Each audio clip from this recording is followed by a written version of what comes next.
जय श्री राम दोस्तों, मैं प्रीतेश डोडिया और आप देख रहे हैं एक्सप्लोर विद प्रीतेश। कल तक आप लोगों ने देखा था कि मैं जाना पाऊँ में जाकर आचार्य जी से आपको जो अवतारों रह गए थे उनके बारे में जानकारी दिलवाता हूँ। और दोस्तों आज आपको परशुराम जी के बारे में और जानकारियाँ मिलेगी, तो देखते रहिए एक्सप्लोर विद प्रीतेश। तो दोस्तों चलिए अब यहाँ मंदिर के दर्शन कर लेते हैं और आपको यहाँ के आचार्य जी से पूरी जानकारी दिलवा देते हैं। ये है मंदिर के आज के दर्शन, ये देख सकते हैं। तो चलिए अब आचार्य जी से यहाँ की बात पूरी करवाते हैं। भगवान परशुराम तीनों ही युग का प्रतिनिधित्व करते हैं। भगवान परशुराम जी की यदि हम कथा शुरू करें उससे पहले हमें ये समझना होगा कि भगवान परशुराम हैं क्या, उस समय में क्या परिस्थिति थी, क्या भौगोलिक परिस्थिति थी और क्या व्यवस्था थी और किस कारण भगवान परशुराम जी का जन्म यहाँ पर हुआ। तो सबसे पहले हम लोग बात करते हैं कि भगवान परशुराम जी का वंश क्या था। तो सबसे पहले वंश वृक्ष की बात करते हैं। तो भगवान ब्रह्मा के मानस पुत्र हुए थे भृगु ऋषि। भृगु ऋषि की 2 पत्नियां थी। भृगु ऋषि, ये माना जाए कि भृगु ऋषि उस समय में सबसे बड़े महर्षि माने जाते थे। आपको उस कथा का मालूम होगा कि क्षमा बड़ों को चाहिए, छोटन को उत्पात का हरि को घटी गयो, जो भृगु ही मारी लात। एक बार भगवान भृगु ऋषि को ये कहा था कि तीनों देवताओं में से कौन बड़े हैं, तो उनकी परीक्षा आपको करना है। उस परीक्षा के लिए वो जब जाते हैं तो भगवान शंकर जी के पास जाते हैं सर्वप्रथम।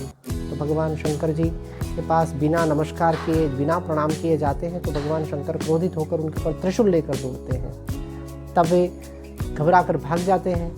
उसके बाद में भगवान ब्रह्मा जी के पास जाते हैं। तो भगवान ब्रह्मा जी तो स्वयं उनके पिता थे, तो जब उनके पास में जाते तो नमस्कार करते ना प्रणाम करते हैं। तो ऐसी परिस्थिति में वो भी क्रोधित हो जाते हैं कि तुम जो बालक हो मेरे, और बालक होने के कारण तुम मुझे प्रणाम नहीं किया, इसलिए तुम चले जाओ यहाँ से।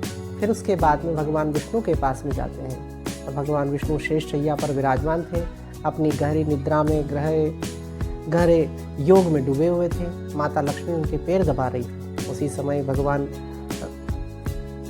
विष्णु के इस पास में भृगु ऋषि ने जैसे ही गए तब उन्होंने नमस्कार किया, न कुछ नहीं किया, और गुस्सा आया। देखा है कि दोनों अपने मग्न में ध्यान में रत हैं।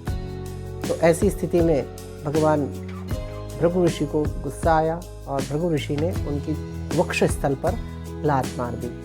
लात मारने पर जैसे ही उनकी निद्रा टूटी, भगवान विष्णु ने कहा, भगवान आपको कहीं चोट तो नहीं आई, मैं बड़ा कठोर हृदय का हूँ।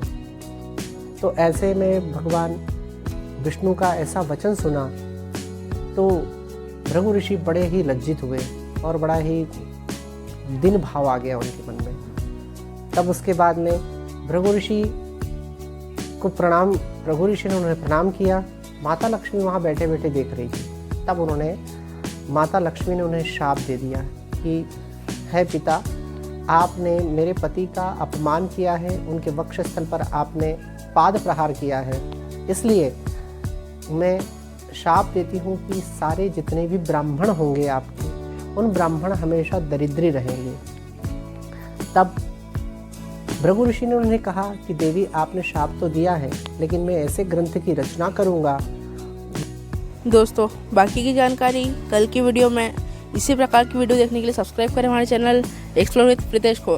कल आपको और भी जानकारी मिलेगी, तो देखते रहिए एक्सप्लोर विद प्रीतेश। वीडियो पसंद आए तो सब्सक्राइब कर लीजिएगा, बेल आइकन को और भी सिलेक्ट कर दीजिएगा और वीडियो को लाइक करते मत भूलिएगा। मिलते हैं कल की वीडियो में, तब तक के लिए जय श्री राम।